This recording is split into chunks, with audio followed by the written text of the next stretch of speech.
Well, I don't know why I'm always having trouble with my audio. I guess it's on now, but keep flipping around with it, flipping around with it. Well, I'm upset again as usual, and that's nothing exceptional.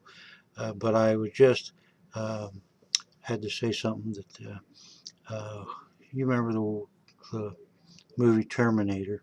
Well, I was going to do a thing on movies and how Star Wars destroyed movies for all time. That'll get me a lot of votes, huh? But uh, I got a little crazed about what's going on. Now we have the authority, the military does, to fly drones over the country. And it made me remind me of Star Wars, where or not Star Wars, I'm sorry, where Terminator and where they flash to the future and the damn drones are flying over and the machines are taking over and shooting all the common people and screw everybody. Well, that's sort of what this country's coming to. There is no transparency. We have no idea what kind of agreements we have with various countries around the world.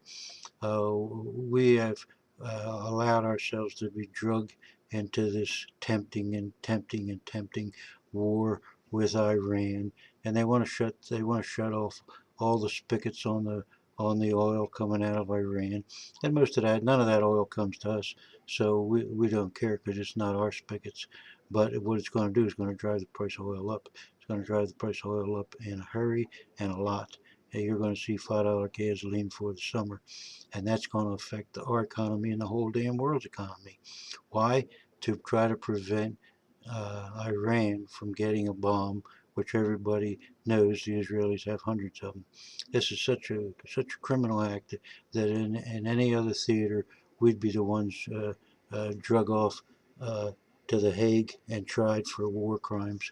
When you can't shut off a country like this. If Just imagine what would happen if we weren't allowed to import or export anything. Just imagine what would happen if all our funds were seized through every international bank in the world. I mean, that is a state of war. We have declared war on Iran, and we're just waiting for them to drop a firecracker near an American, and so we can start bombing the living hell out of them. We are being drugged into this by the Israelis, who are nothing but a bunch of thieves and who are running a terroristic state, and it's ridiculous. We sell billions and billions of dollars worth of military hardware to the Arab world, but yet in every one of these airplanes we sell them, there's a chip that will not allow them to shoot at any Israeli plane. All right, now why do they even buy airplanes off us? You know, we support dictatorships all over the damn world because it's convenient for us. We say, oh, Syria, let's overthrow the government of Syria. Let's overthrow the government of Libya. Let's overthrow the government of Egypt. Let's overthrow the government in Tunisia. Why? Because we can, and because we it's they don't pump oil to us. But but the Saudis are every bit as dictatorial and rule over their people worse than a lot of the countries that we put down. And we support in Bahrain when they tried to get a movement in Bahrain. Well, Bahrain has oil. Well, so what do? We don't even speak out when the Saudis come in with their military might and crush an uprising. But yet, when the uprising is somebody that we'd like to see thrown out, like in Syria, then that's all well and fine. Anybody can go in. We send money in to overthrow the government of Iran. If they sent a nickel here, it would be total war. We are the pawns of Israel, and I've said this many a time before. But what I would like to suggest is that we go in there and with our approval or with with our actual taking part in, we've been killing the nuclear scientists off in Iran. Now the Israelis and Azerbaijan have a plant there that between the two of the countries, they're starting to make drones of their own. Well, what would happen if the Iranians, which would have a perfect right with what's happened to them, if they start sending in assassins into Azerbaijan and started knocking off uh, engineers that were the Israeli engineers that were going in there and having them build the drones because the labor's cheap there, cheaper than it is in Israel. Now, what would happen then? Oh, Israel would be upset. Let me tell you, they'd be upset. But yet they go in and assassinate whoever the hell they want, and not only in Iran, but all over the goddamn world. Now, this is absolute nonsense.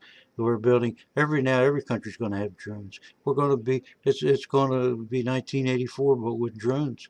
I mean, they already have the right to fly over this country.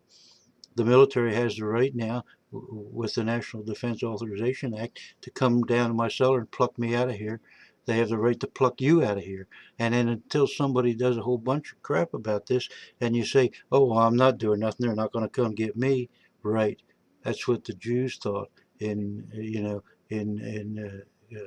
Hitler's time. That, oh, well, they're not going to come get us. And they came and got them, and then they come and got the gypsies. Then they came and got the homosexuals. All right. You're on somebody's list. I guarantee it. And sooner or later they're going to come get you unless something is done. And we need transparency. We need to know what's going on in Guantanamo Bay. We need to know what's going on in all the prisons that the CIA runs all over the world. We have to shut these goddamn things down. We've got to get our troops the hell out of Afghanistan. It's a tribal state. We have to we have to stop supporting the military in Pakistan. You know, we have to get the hell out of everybody else's business.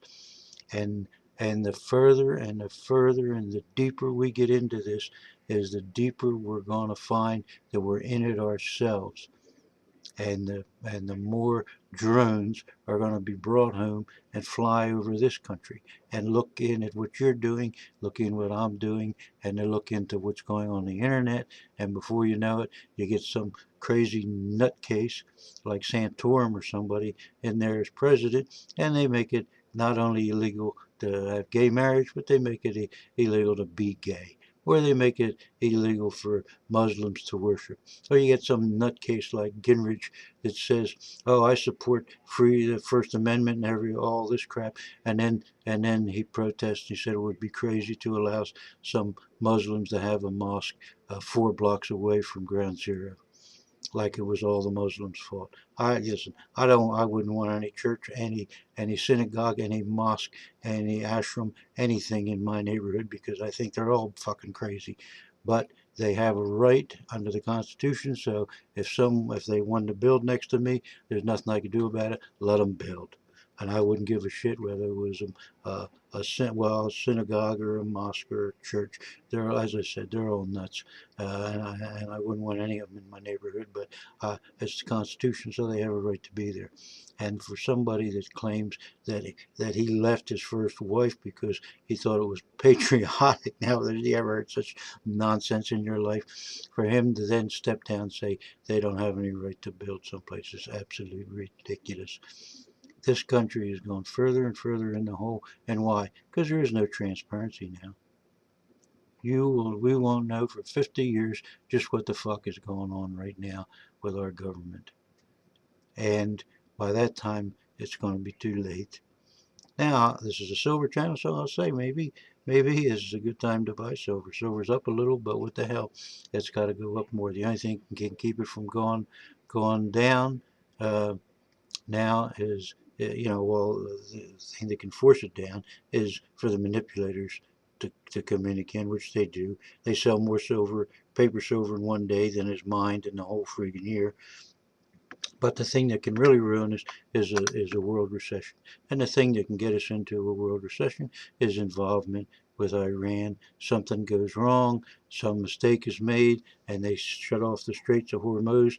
There goes 16% of all the oil every day. That's going to shut down a lot of Asia because Asia has next to no oil, and it's going to cause the price of oil to go $200-300 a barrel, and it's going to hurt every person on the face of the planet. Why? Because Israel doesn't want Iran to get a bomb when Israel has hundreds of them. And it makes no sense. Now, on another side of the issue, I want to send a big thank you out to a friend of mine, Bill, that's been very active in helping a lot of these poor kids that are suicidal and all because they're gay and because they don't know how to come out or because they've been bullied. And he's done tremendous work and he's always so creative in the messages he leaves and is always so thoughtful. So many thanks, Bill. I know I'll always be in your debt because you've been such a good guy and such a good force in on the internet. So with that, I leave you. I don't know if I'm going to have a contest this week or not, but I hope you people think about it. That this government needs transparency, and we need to get the military out, totally out of anything to be done internally in this country.